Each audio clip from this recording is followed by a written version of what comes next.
Existe uma lei estabelecida por Deus, que está em Gênesis capítulo de número 1, que cada semente daria fruto segundo a sua espécie.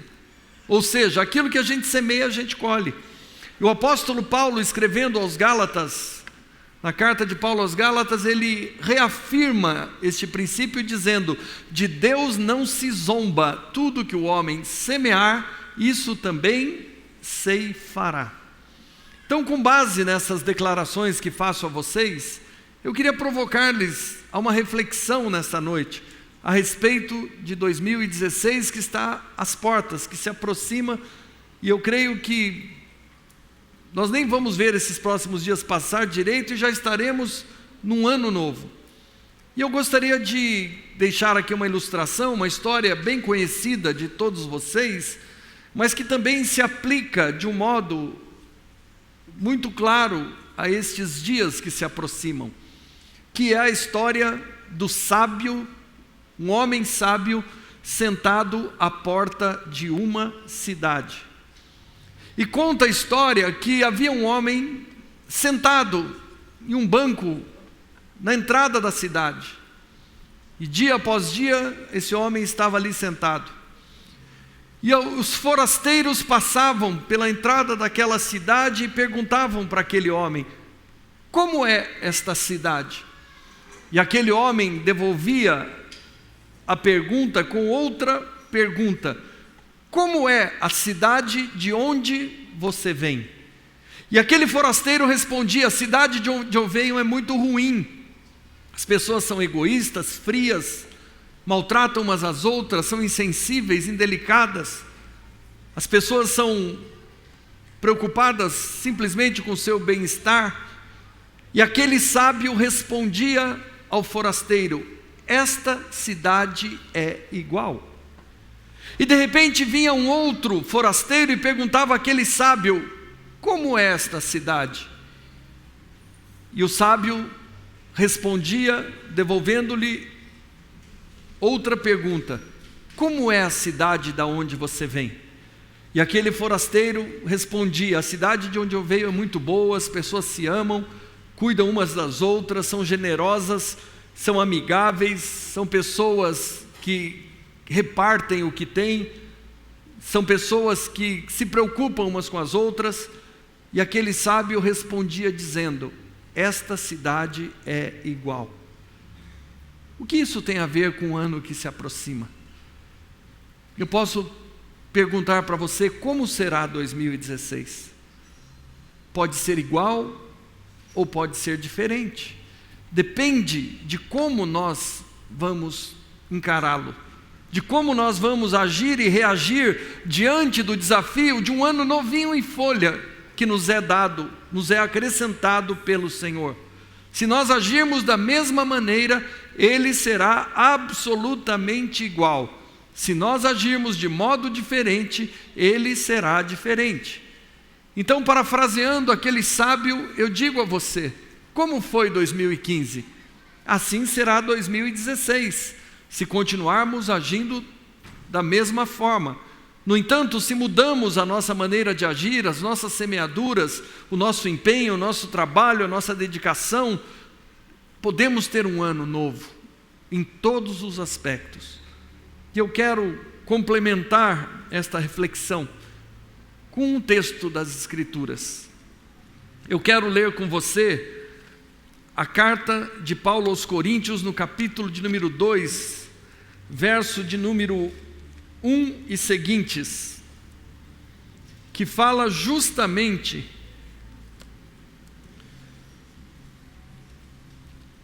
Coríntios 2, 1 Coríntios capítulo de número 2, versos de número 1 em diante.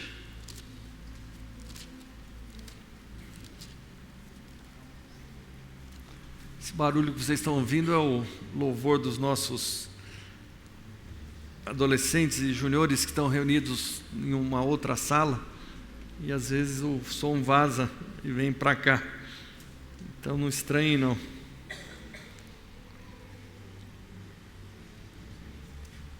1 Coríntios capítulo de número 2, verso 1 e seguintes. Percebam o que diz esse texto das Escrituras. Ele diz assim, o subtítulo aqui da minha Bíblia é o caráter da pregação de Paulo. Ele diz assim: eu, irmãos, quando fui ter convosco, anunciando-vos o testemunho de Deus, não o fiz com ostentação de linguagem ou de sabedoria, porque decidi nada saber entre vós, senão a Jesus Cristo e a este crucificado.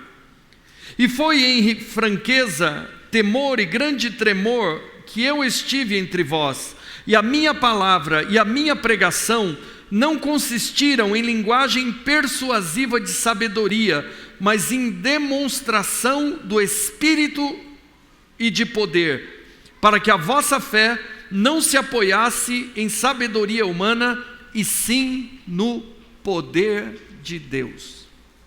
Quando eu li esse texto das Escrituras, eu percebi algo especial que remeteu-me a uma pregação que eu fiz há alguns anos atrás, que rendeu muitos frutos.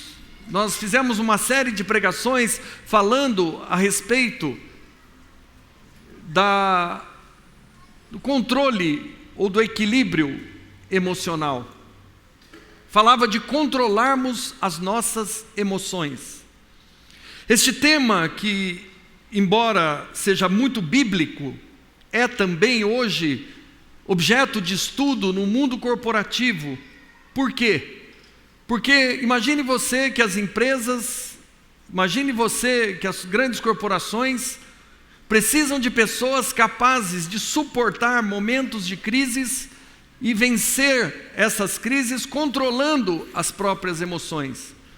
E o chamado quociente emocional passou a ser objeto de estudo a partir dos anos 90, através de uma obra de um autor americano chamado David Goleman, que escreveu o livro Inteligência Emocional. Embora esse tema também esteja tão presente na Bíblia, e o próprio apóstolo Paulo, na carta aos Coríntios, ele escreve que ele próprio esmurra o seu próprio corpo, reduzindo-o à servidão de Cristo, para que pudesse controlar as suas emoções. E você vê em toda o ensino dos apóstolos, a doutrina que nos orienta a submeter as nossas emoções ao controle de Cristo. Mas também nós conhecemos um outro tipo de inteligência, e esta já preconizada há mais tempo, que é o quociente intelectual, ou a inteligência, ou o conhecido como QI, que ao longo dos séculos foi objeto também de estudo, e especialmente no século XX, ganhou grande relevância também no mundo corporativo, a partir da década de 20, quando as pessoas, ou as empresas, ou as corporações, buscavam ter no seu quadro de funcionários as pessoas de QI mais elevado. Então nós ouvimos falar de QI, que é o quociente de inteligência, que foi tratado pela primeira vez no ano de 680 por um imperador chinês, que começou a avaliar a inteligência das pessoas que compunham o seu séquito ou o seu exército. O quociente emocional foi estudado pela primeira vez em 1850 por Charles Darwin, o autor da teoria da evolução. E, para minha surpresa, quando eu li esse texto de Paulo escrevendo aos Coríntios, que falava de um outro tipo de inteligência, um outro tipo de poder, veio à minha mente a palavra inteligência espiritual. Foi quando eu passei a pesquisar e percebi que havia muito pouca coisa escrita a este respeito. Embora seja um tema abordado na Bíblia de uma forma bastante ampla, mas você encontra poucos tratados ou poucos escritos a respeito dessas realidades. E eu entendi, lendo esse texto, que se nós queremos viver uma vida nova, uma vida diferente, Nós temos que estar focados naquilo que a palavra nos ensina, naquilo que a palavra nos mostra. E o que eu percebi é que não basta nós termos inteligência. Existem muitas mentes criminosas muito inteligentes. Não basta termos controle emocional. Existem pessoas que têm um controle absoluto das suas emoções, mas as usam para fazer coisas terríveis. Mas nós precisamos ter inteligência espiritual, que é justamente como diz a autora de um estudo relacionado a este tema, que a inteligência espiritual hoje já é estudada pela ciência como um ponto de Deus em nosso cérebro. E esta autora, chamada Donna Zohar, que é uma americana formada em física e em psicologia pela Universidade de Harvard, nos Estados Unidos, e hoje dá aula em Oxford, na Inglaterra, tem sido a precursora de um estudo que a Bíblia já discorre amplamente sobre ele, relacionado ao quanto nós temos de espiritualidade dirigindo as nossas vidas. E aplicando isso a qualquer área da nossa existência, nós podemos perceber que você ter ao seu lado alguém dotado de inteligência espiritual é mais importante do que qualquer outra coisa na nossa vida. Por quê? Imagina você dentro de uma corporação ou de uma organização, onde as pessoas têm um QI elevado, mas não têm caráter. Aonde as pessoas têm controle emocional, mas não têm caráter. Você encontra o que nós vemos hoje estampadas nas manchetes de todos os jornais, revistas, nos noticiários, uma corrupção generalizada que parece ter tomado conta do mundo inteiro. Eu acompanhava na semana passada as eleições parlamentares lá na Espanha, quando os dois partidos históricos que governaram a Espanha depois do general Franco em diante, perderam as eleições, a maioria das cadeiras do Congresso agora para dois partidos que surgiram agora, e a grande bandeira dos espanhóis, parece que eu estava lendo a respeito do Brasil, era a luta contra a corrupção. E quando você passa a ver outros países, parece que isso se tornou uma epidemia que não é restrita ao Brasil ou aos países emergentes da América Latina, mas faz parte da vida humana. Ela está dentro dos lares, ela está dentro dos relacionamentos, ela está dentro das famílias, ela está dentro dos casamentos, ela está dentro das sociedades, ela está dentro de tudo aquilo que diz respeito à vida humana. E quando eu lia este texto das Escrituras, o caráter da pregação de Paulo, ele tem um aspecto aqui que ele diz que quando ele se apresenta, ele diz assim: eu, irmãos, quando fui ter convosco, anunciando-vos o testemunho de Deus, não o fiz com ostentação de linguagem ou de sabedoria, porque decidi nada saber de vós, senão a Jesus Cristo e este crucificado. E fui em fraqueza, temor e grande tremor, que estive entre vós, e a minha palavra e a minha pregação não consistiram em linguagem persuasiva de sabedoria, mas em demonstração de espírito e de poder. Quando eu fui avaliar, eu fui estudar a origem desta palavra poder, e a mesma palavra poder que você encontra em Atos dos Apóstolos, capítulo de número 1, versos 8 em diante, quando Jesus diz: vocês não se ausentem de Jerusalém, até que do alto vocês sejam revestidos de poder. Este poder a que a palavra se refere é poder moral. Não é poder para fazer sinais, prodígios e maravilhas. É poder moral, é um estilo moral diferente do restante da sociedade corrompida pelo pecado. E é deste tipo de poder que ele vem falar agora aos seus ouvintes, àqueles a quem ele dirige esta carta, dizendo: eu não vim com vocês com belas palavras, eu não vim para estar com vocês com um bom discurso, mas eu vim para estar com vocês com uma demonstração de poder moral, fruto da presença de Deus em minha vida. E é justamente esse desafio que a palavra de Deus nos traz a cada dia. E se nós queremos construir algo novo em nossa vida, nós precisamos ser dotados deste poder moral, que faz com que a nossa vida suba um degrau em relação a tudo aquilo que se vê. Quando nós percebemos hoje os tratados que estão sendo construídos a respeito do momento do mundo, onde a corrupção parece envolver toda a humanidade num mar de lama, é porque, de modo geral, as pessoas diminuíram demais o seu padrão moral. As pessoas estão atrás de salvadores da pátria, que tenham bons discursos. Aliás, parece-nos que a última eleição aqui no Brasil foi vencida única e exclusivamente num discurso vazio, que simplesmente dizia o que as pessoas gostariam de ouvir. E é justamente aqui o oposto do que o apóstolo Paulo está dizendo.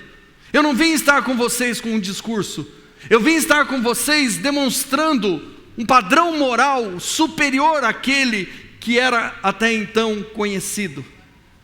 E é este desafio que envolve as nossas vidas nos dias de hoje, de que a partir da igreja nós possamos ver uma nova realidade sendo mostrada ao mundo. Mas se nós queremos ver coisas diferentes, nós precisamos tomar para nós esse desafio, trazer para dentro da nossa casa, para dentro da nossa família, trazer para os casamentos, trazer para os relacionamentos entre irmãos, este tipo de poder a que Paulo aqui se refere.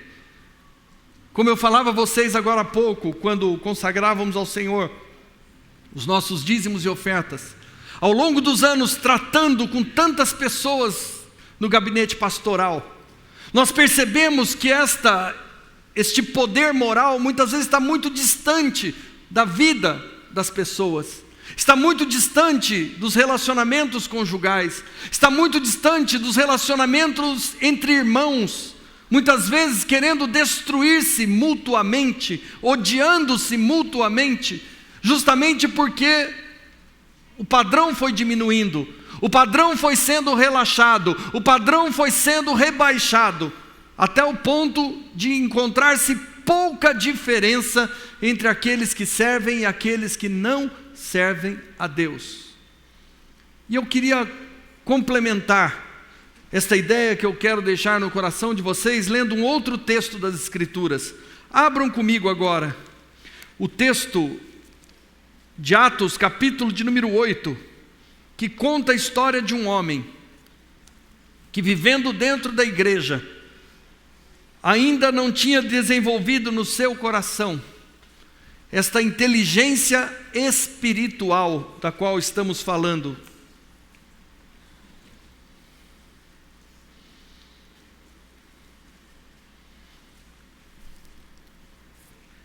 Atos dos Apóstolos, capítulo de número 8, verso de número 4 e seguintes. Eu quero dizer aqui que qualquer semelhança com fatos reais não é mera coincidência, porque essa muitas vezes tem sido a vida de muitos cristãos. Olha o que diz esse texto, gente. Ele fala de uma história, ele fala do quê? Fala que o evangelho que estava sendo pregado em Jerusalém, em cumprimento ao mandamento de Cristo, agora é pregado na Judéia, Samaria e até os confins da terra. E aqui no verso 4 diz assim: entre mentes os que foram dispersos iam por toda parte pregando a palavra. E Felipe, descendo a cidade de Samaria, anunciava-lhes a Cristo. E as multidões atendiam unânimes às coisas que Felipe dizia, ouvindo-as e vendo os sinais que ele operava. pois os espíritos imundos de muitas pessoas saíam gritando em alta voz, e muitos paralíticos e coxos foram curados, e houve grande alegria naquela cidade. Em primeiro lugar, nós estamos falando aqui de um estilo de vida marcado pela manifestação da graça, da bondade, da misericórdia, do favor divinos. E olha o que diz em seguida. Ora, havia certo homem chamado Simão, que ali praticava mágica, iludindo o povo de Samaria, insinuando ser ele grande vulto. Tinha um camarada na cidade que era tido como o must, era o cara, era a pessoa mais relevante, mais importante daquela cidade. A palavra diz aqui que ele praticava a mágica, iludindo o povo de Samaria, insinuando ser ele grande vulto, ao qual todos davam ouvidos. Ao qual todos davam ouvidos. Existem muitas pessoas a quem muitos dão ouvidos, ou todos dão ouvidos, mas que estão apenas iludindo a mente do povo. Hoje, quando nós enfrentamos talvez uma das maiores crises morais da nossa história, essas crises morais vêm e se instalam quando as pessoas deixam de ouvir aquilo que é certo e passam a ouvir e a julgar aquilo que é errado. E a Bíblia fala aqui de alguém de uma grande relevância em meio a todo o povo, a quem todos davam ouvidos, mas que não passava de um ilusionista. Embora fosse muito famoso, era o David Copperfield da sua época. Os cassinos de Las Vegas o convidavam para fazer shows todo o tempo. Mas a Bíblia demonstra que era alguém que simplesmente iludia o povo. Mas olha o que acontece com esse camarada. Diz assim, que todos davam ouvido a eles, desde o menor até o maior, dizendo: este homem é o poder de Deus, chamado o grande poder. O apelido dele, ou o poder que ele manifestava, era conhecido como o grande poder. O poder muito usado nos dias de hoje, o poder de iludir e enganar as pessoas. E aderiram a ele, porque havia muito os iludira com suas mágicas. Quando, porém, deram crédito a Felipe. Quem é Felipe? Felipe é um discípulo de Jesus. Alguém que vem, não com palavras persuasivas, como diz Paulo, na carta de Paulo aos Coríntios, capítulo de número 2, versos 1 e seguintes. Felipe é alguém que não vem com um poder fruto do ilusionismo, mas com um poder fruto de uma vida transformada. E diante da magnitude do grande poder de Simão, agora as pessoas começam a ver em Felipe algo diferente. E eu quero aqui fazer uma pausa, voltando ao início da nossa conversa, porque se nós desejamos alguma coisa diferente para o ano que se inicia, para o ano que se aproxima, nós temos que entender que Deus tem coisas diferentes a realizar em nossa vida. E como nosso futuro é fruto da semeadura ou das escolhas do nosso presente, Deus nos envia de presente uma palavra que pode nortear a nossa vida de tal maneira que as nossas escolhas serão transformadas. E com escolhas transformadas, nós veremos um futuro transformado. E olha o que diz a palavra.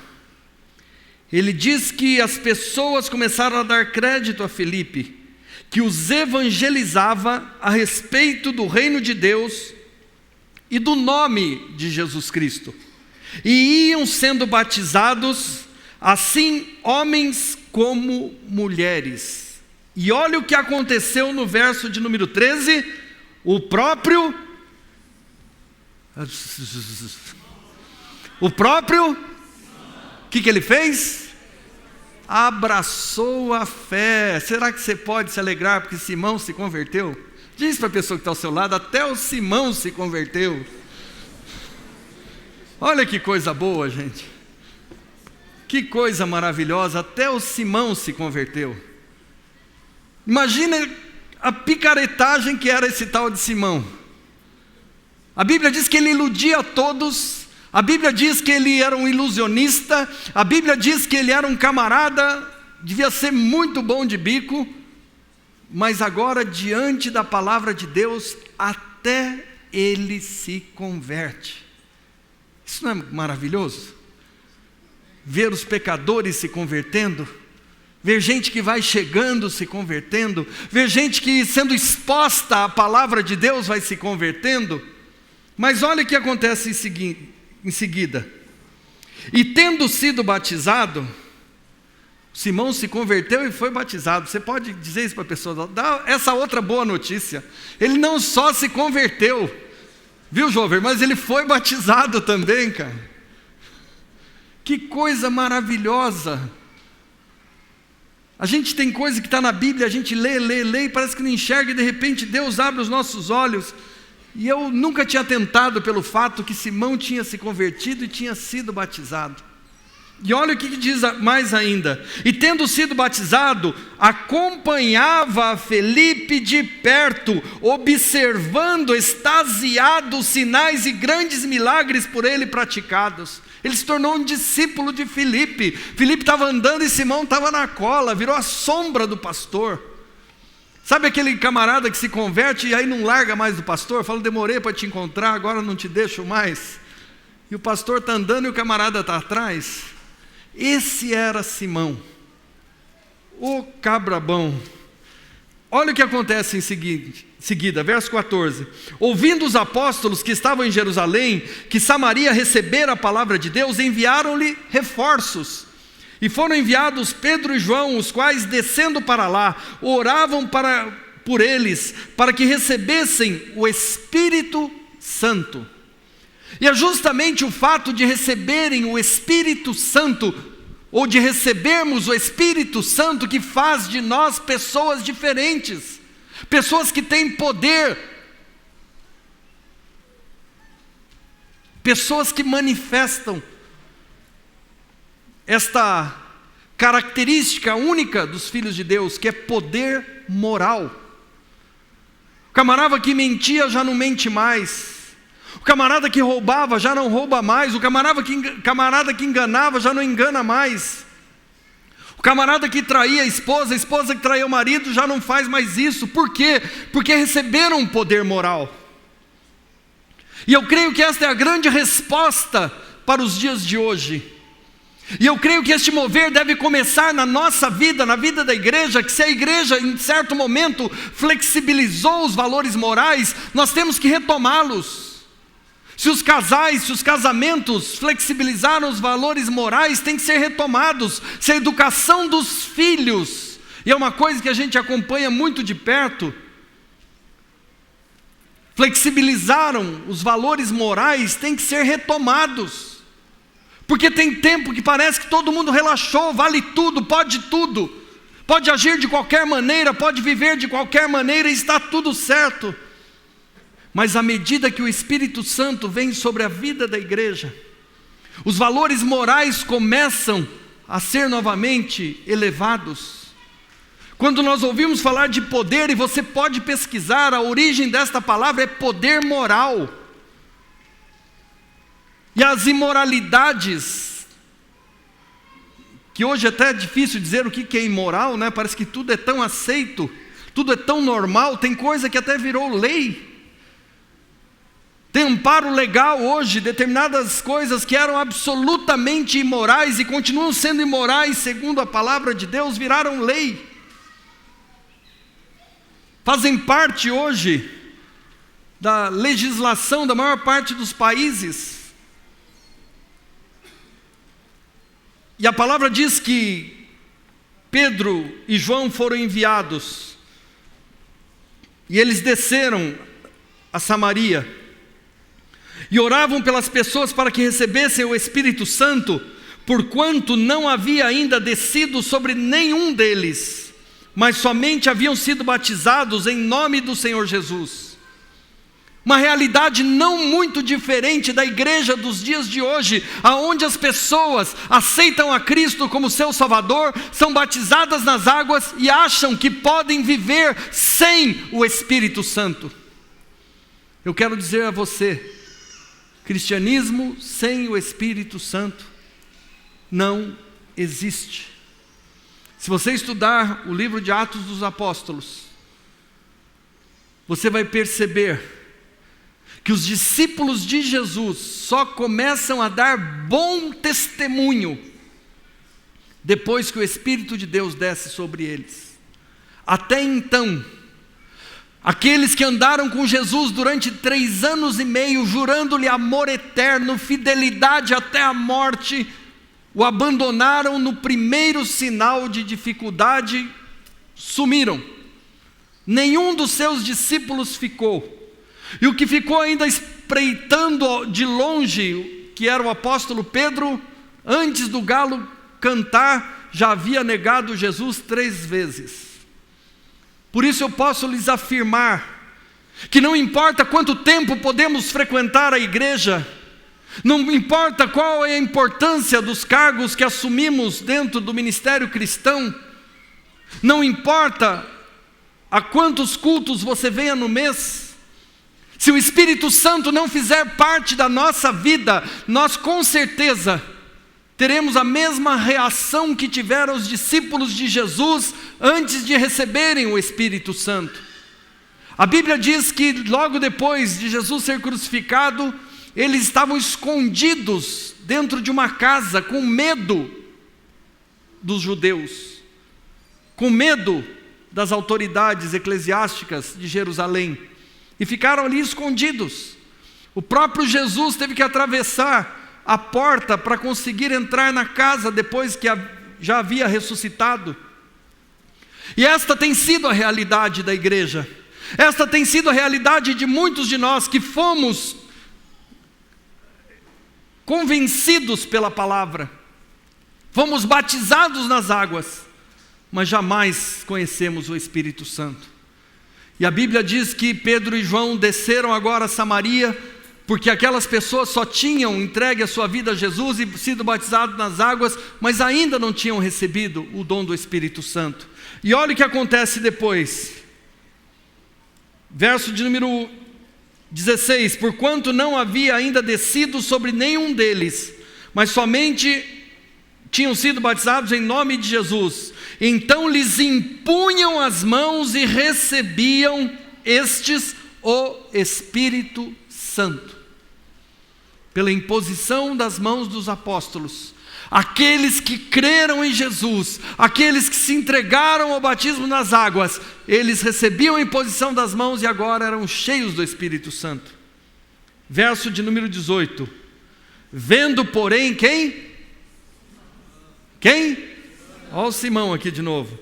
Que pelo fato de imporem as mãos os apóstolos sobre as pessoas, era-lhes concedido o Espírito Santo, ofereceu-lhes dinheiro, propondo: concedei-me também a mim este poder, para que aquele sobre quem eu impuser as minhas mãos, receba o Espírito Santo. Olha que coisa maravilhosa. Assim são muitos dos cristãos. Assim são muitos daqueles que caminham ao nosso lado. Assim muitas vezes somos nós equivocados na visão daquilo que Deus tem para a nossa vida. Estamos convivendo com o mover da igreja, estamos vendo o que Deus está fazendo, mas ainda não entendemos que aquilo que Deus tem para nós é dado liberalmente àqueles que o buscam. E Simão agora está oferecendo dinheiro aos apóstolos de Jesus, para que eles lhe concedam o mesmo poder de impor as mãos sobre as pessoas, para que fiquem cheias do Espírito Santo. Quando a palavra de Deus diz: vinde, comprai sem dinheiro, vinde e recebeis sem preço, como diz o livro de Isaías. Este poder é para quem tem fome e sede de Deus. Este poder é para quem busca. Este poder é para quem tem um padrão moral estabelecido a partir da inteligência espiritual, fruto da presença do próprio Deus através do Espírito em sua vida. E nós encontramos agora alguém que durante toda a sua vida foi acostumado a agir de determinada maneira, mesmo depois de ter entregue a sua vida a Jesus, mesmo depois de ter sido batizado nas águas, agindo da mesma maneira.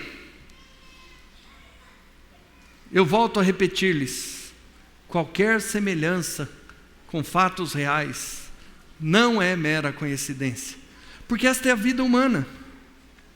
Nós flexibilizamos demais os valores, e muitas vezes nem sabemos dentro do próprio convívio da igreja o que é certo e o que é errado. E tantas vezes atendendo pessoas no gabinete pastoral, aconselhando, parece que a palavra não entra. Valores equivocados que acompanham a vida de muitas pessoas parecem que estão arraigados de tal maneira que não saem. E é aí que eu entro novamente com a tese de que tem coisa que depende da gente.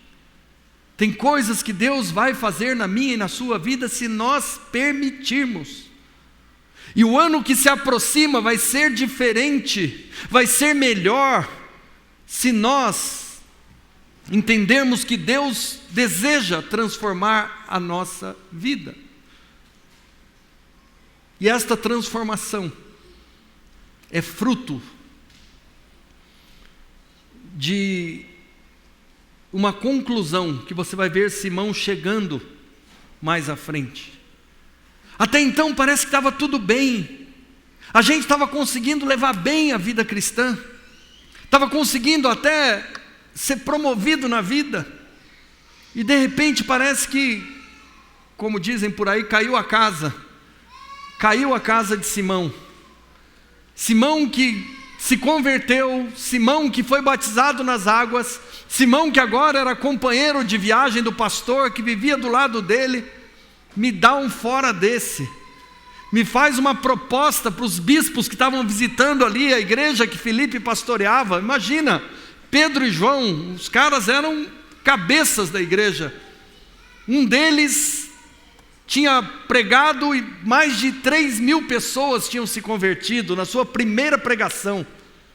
Imagina o camarada que se converte na primeira pregação, converte mais de 3.000 pessoas a ponto de todas serem batizadas.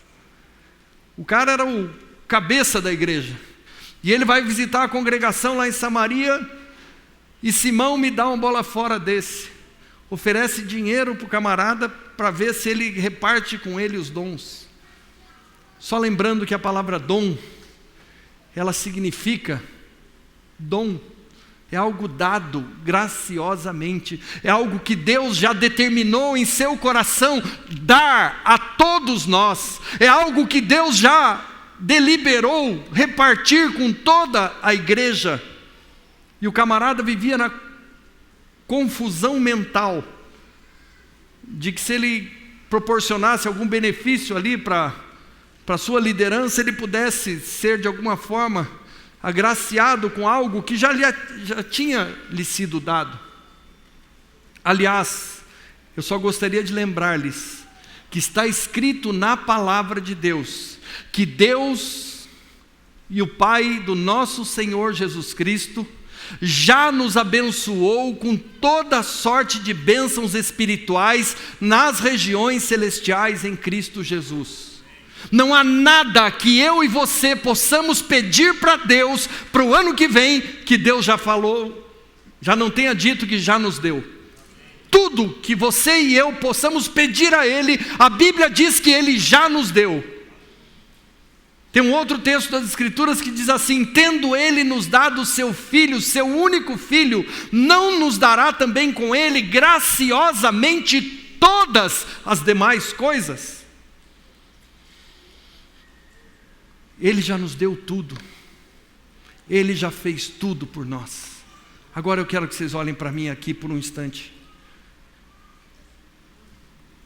Tem coisa que depende de mudança em nossa vida. Tem coisa que só vai mudar se eu e você mudarmos. Deus decidiu, Deus decretou, 2016 pode ser o melhor ano da sua existência até hoje, mas é necessário que haja uma mudança de mentalidade, de postura na vida de todos nós. Eu não sei você, mas eu não estou satisfeito. Eu preciso de mais. Eu quero mais, eu desejo mais, eu preciso melhorar. E é este sentimento que nos move, porque muitas vezes Satanás nos coloca no engano de que nós já somos bons demais. Você é muito bom. Uma vez eu estava aconselhando um camarada, ele sacou uma que eu falei, não acredito. Ele falou assim para mim, meu problema é que eu sou bom demais. Eu falei, realmente você tem 2 problemas, não tem um só. Você está maluco e está doidão. A palavra de Deus diz que Jesus falou, só Deus é bom. E o camarada veio me falar que o problema dele é que ele era bom demais. Eu falei, ruim é a cobra. Nós temos que entender que nós precisamos melhorar. Eu preciso melhorar. Será que você pode reconhecer isso hoje junto comigo aqui e dizer, eu preciso melhorar? Senão de repente nós nos vemos fazendo as mesmas trapalhadas que Simão. Deus fez promessas maravilhosas para a nossa vida. Deus fez promessas maravilhosas para mim e para você. Deus fez promessas maravilhosas que vão se cumprir e que vão fazer da nossa vida uma vida sobrenatural. Mas nós precisamos entender que o problema está conosco, não está com Deus. Imagina você que todo dia eu e você estamos orando para Deus, pedindo para Deus fazer coisa que Ele disse que Ele já fez. Você consegue conceber uma ideia como essa? Você consegue imaginar uma coisa dessa, Toninho? Todo dia a gente pede para Deus para fazer coisa que Ele já falou pela palavra dEle, que Ele já fez. Como é que pode? Nós precisamos parar e refletir a respeito da própria palavra e entender que há algo errado conosco no nosso coração e que nós precisamos de mudança para que o ano que vem, que está pertinho, que está nas portas, seja o melhor ano da nossa vida. Nós possamos entender que Deus quer fazer uma mudança no nosso coração. E aí nós vamos deixar de ser atrapalhados como Simão, com todo respeito aos atrapalhados. Nós muitas vezes somos assim. Ficamos sofrendo por coisas que Deus já fez em nosso favor, mas que por não termos inteligência espiritual suficiente, continuamos com as mesmas práticas que nos levaram a ter muitos problemas. Simão era conhecido como um enganador na sua cidade. Ele se converte, ele é batizado, mas algumas coisas permaneceram gravadas no seu coração. Algumas coisas permaneceram no seu estilo de vida. Algumas coisas continuaram acompanhando. E agora, em determinado momento, fica exposta a miséria deste homem. E olha o que diz aqui em seguida. Verso de número 20. Verso 19, Simão fez a proposta para Pedro. Verso número 20. Pedro, porém, lhe respondeu, 2 pontos. Eu fico pensando, esse Pedro devia ser bravo pra caramba. Olha o que ele fala para o camarada aqui.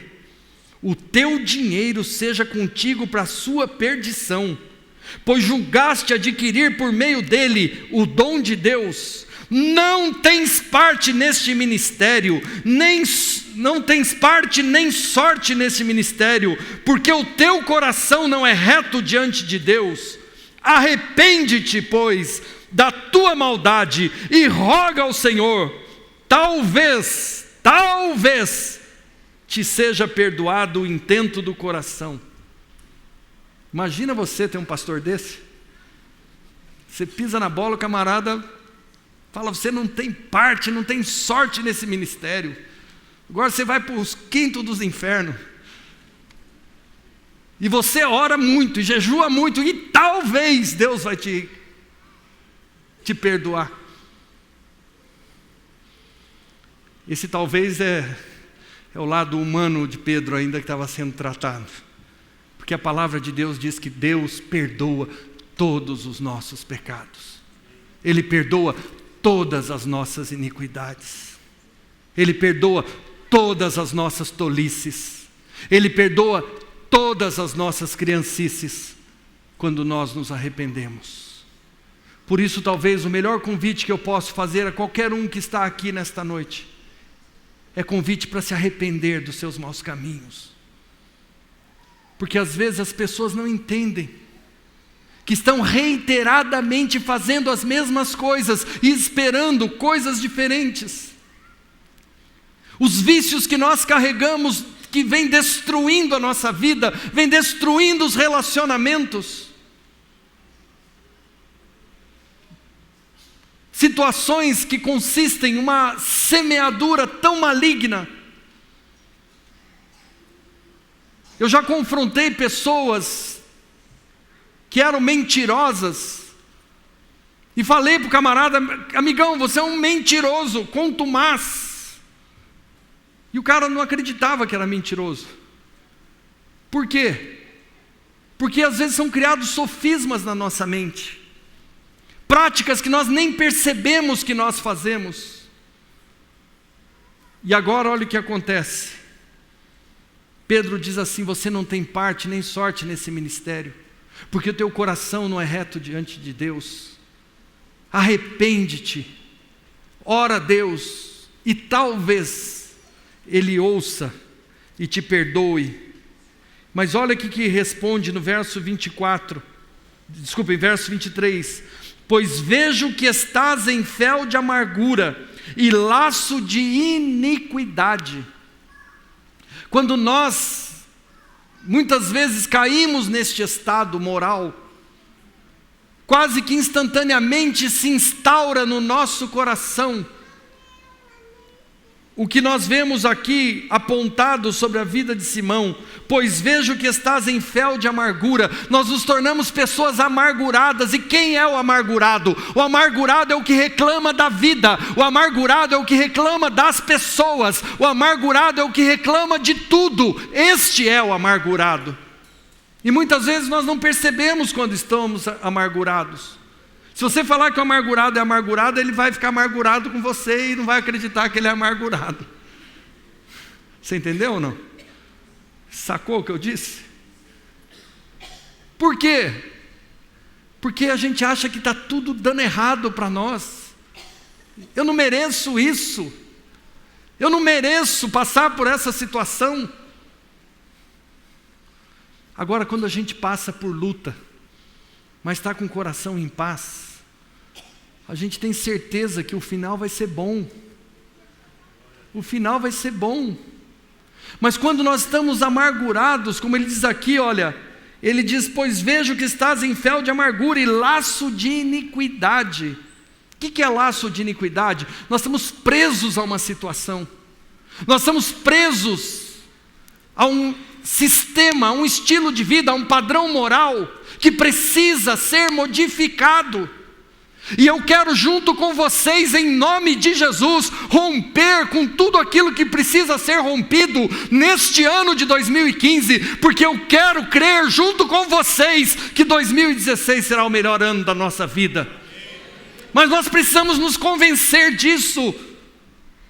Como diz Zacarias, no capítulo número 4, verso 6, não por força nem por violência, mas pelo meu Espírito. Porque a palavra de Deus, que é o Espírito Santo, quem nos convence do pecado, da justiça e do juízo. Nós precisamos do Espírito Santo, até para que nós saibamos que somos pecadores, que nós estamos errados, que nós precisamos de mudança. Até para isso nós precisamos do Espírito Santo. E olha aqui que Simão responde agora. Respondendo, porém, Simão lhe pediu. Respondendo-lhe Simão pediu: ora por mim ao Senhor. Ora por mim ao Senhor, para que nada do que você disse a meu respeito sobrevenha a mim. Ora por mim ao Senhor, para que eu não perca a minha parte nesse ministério. Ora por mim ao Senhor, para que eu não perca a graça que me foi dada em Cristo Jesus. Sabe que esse Simão virou meu herói esses dias? Depois que eu comecei a ler a palavra e estudar a respeito dele. Porque o problema não é o que nós fazemos, não é como erramos, mas a questão é como nós consertamos o que nós fizemos de errado. A questão é como nós corrigimos o nosso caminho. A questão é como nós vamos fazer agora para refazer aquilo que fizemos de errado. E o primeiro passo é o arrependimento.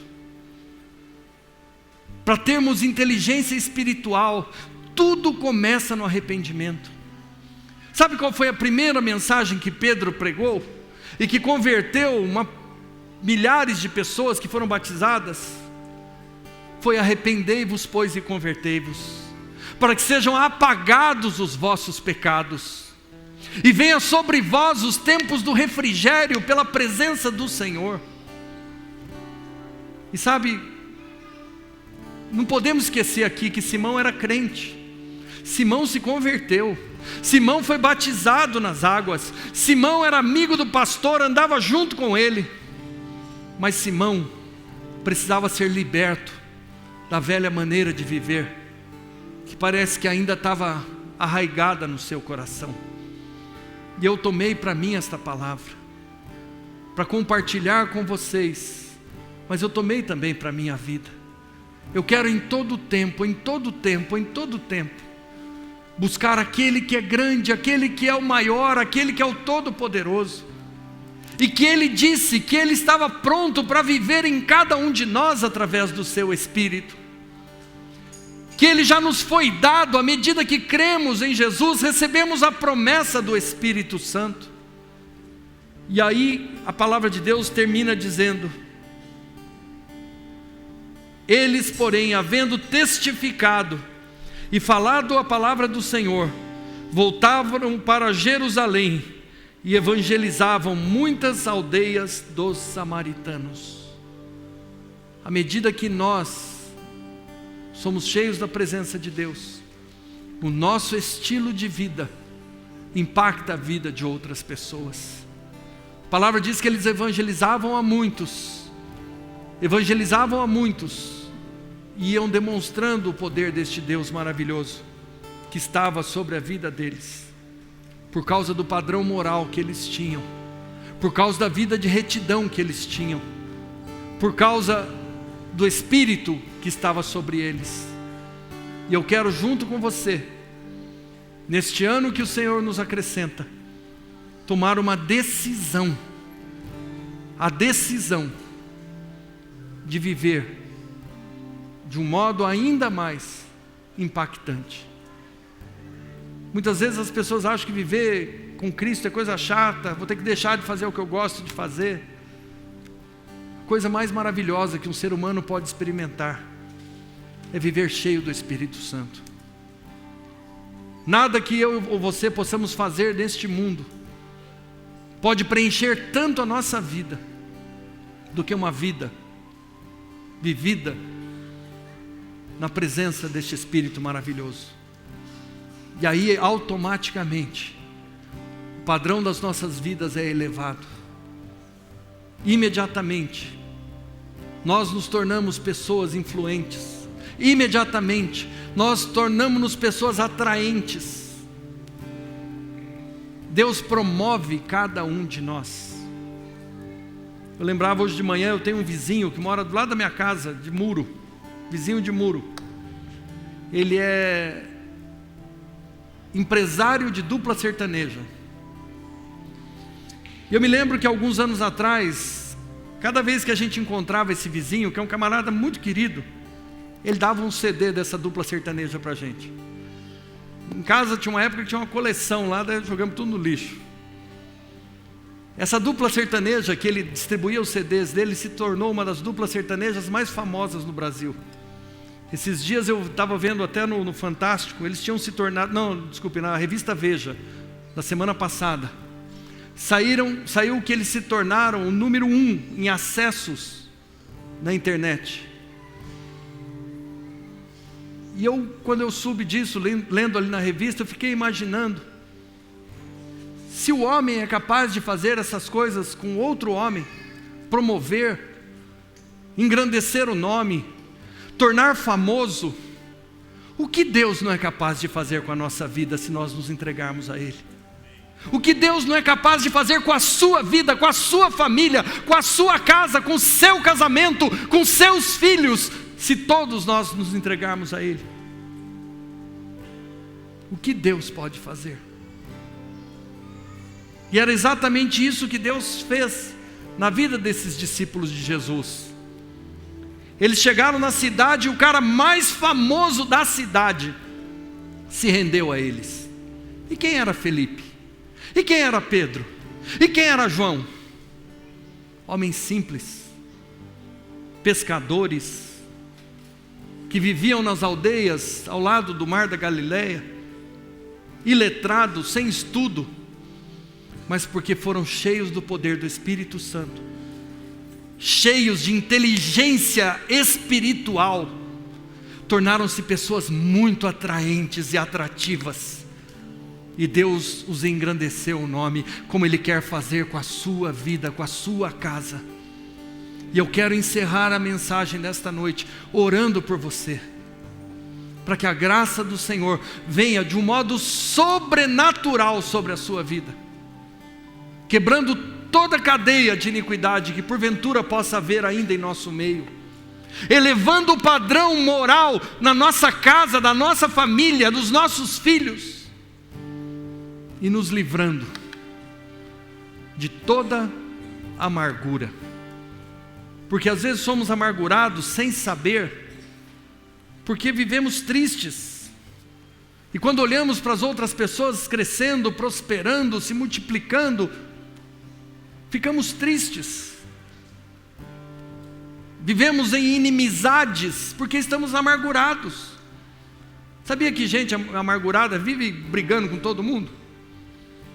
Mas quando nós somos libertos, somos capazes de perdoar, de amar, de servir, até mesmo aquelas pessoas que tantas vezes nos prejudicam. Por quê? Porque o Espírito Santo habita em nós. Aquele que é grande habita em nós, o Todo-Poderoso habita em nós, e aí nós somos capazes de entender a fraqueza do outro, porque reconhecemos a nossa própria fraqueza. Somos capazes de perdoar o outro, porque recebemos o perdão de Deus, e aí a vida fica mais fácil, e aí atingimos um padrão mais elevado, e aí damos um bom testemunho do que Deus tem para nós, e aí podemos esperar um ano novo, completamente novo, sem as misérias que marcaram a nossa vida neste ano que passou. Aleluia, Senhor. Assim como Simão pediu a Pedro que orasse por ele, nós oramos hoje aqui, Senhor, uns pelos outros, para que a graça do Senhor se manifeste viva em nosso favor, e opere, Senhor, um milagre na vida e no coração de cada um de nós nesta noite. Pai, nós carecemos que cadeias de iniquidade sejam quebradas entre nós. Nós carecemos, meu Pai, que a amargura seja arrancada do meio das vidas e das famílias que aqui estão, e todos possam, Senhor, viver na liberdade da presença do Teu Espírito Santo, porque a Tua palavra diz que aonde está o Espírito Santo, aí há liberdade, e essa liberdade é fruto da libertação que Ele causa em cada um de nós, libertação pela qual clamamos nesta noite, libertação pela qual oramos nesta noite, libertação da qual nos apropriamos nesta noite, libertação a qual recebemos nesta noite, libertação de todas as cadeias, libertação de um estilo de vida que muitas vezes incoerente com a palavra que temos conhecido. Pai, opera na vida da tua igreja nesta noite, eleva o padrão moral de cada família, e que através, Senhor, deste padrão moral, possamos impactar muitas e muitas vidas, muitas e muitas pessoas. Pai, a tua palavra diz: e recebereis poder ao descer sobre vós o Espírito Santo. Este poder é poder moral, a tua palavra nos diz, meu Pai. Dá-nos este poder moral, o poder de ser irrepreensíveis em Cristo Jesus. Opera agora, Senhor, em cada coração, opera em cada família, meu Pai, opera em cada casamento, em cada relacionamento, opera, Senhor, no relacionamento entre irmãos, irmãos que tantas vezes têm se odiado. Pai, faz um milagre entre nós, restaura, Senhor, a comunhão conjugal, restaura, Senhor, a amizade, o amor, restaura, Senhor, o testemunho de cada um de nós. É o que nós te pedimos, Senhor. Faz este milagre, dá-nos esta inteligência espiritual para compreender, Senhor, como está a nossa vida, e para tomarmos as atitudes que são necessárias para que 2016 seja o melhor ano da vida de cada um de nós, em nome de Jesus. Em nome de Jesus. Amém. Amém e amém. Seja assim na sua vida, na sua casa, na sua família, no meio dos teus.